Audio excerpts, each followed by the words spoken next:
As Connecticut schools reopen, it's no surprise many districts are already seeing students and staff test positive for the virus.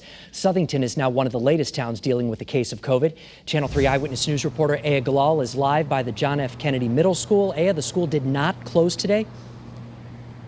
Mark, that's absolutely correct. Classes went on today, and the superintendent says those who came in contact with the individual who tested positive were notified and asked to quarantine. Now, experts we spoke with today say when it comes to deciding whether or not a school should shut down, those decisions should be made on a case-by-case basis. As the academic school year gets underway, coronavirus cases are popping up at schools across the state. This morning, Southington Public Schools notified families and staff that someone at the John F. Kennedy Middle School tested positive for coronavirus. In a letter to parents, Superintendent Timothy Connellan writing, "No modifications to the school day were recommended by the health department in this instance.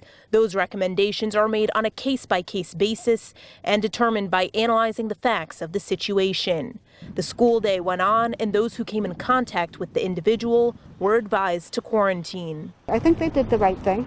As more school systems grapple with coronavirus cases, many are wondering if it's necessary for schools to be shut down once someone tests positive. When a student at Naugatuck High School tested positive for COVID this week, the school closed and turned to distance learning. State guidelines recommend different approaches depending on the circumstances. In each community, there are going to be different numbers of cases and different situations.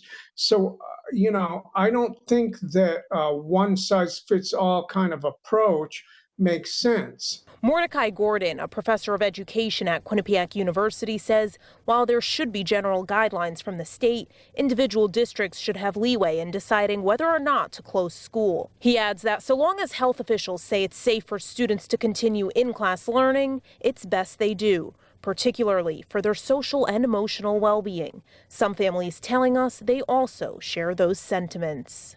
Psychologically, this coronavirus is being played heavily on top of them.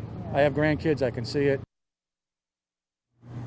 Now, the Southington School District says it will continue monitoring case numbers very closely and working on contact tracing with the local health department. Coming up later tonight on Eyewitness News at 6, we're going to take a closer look at decisions involving schools and sports. We're live in the Plantsville section of Southington. Aya Galal, Channel 3 Eyewitness News.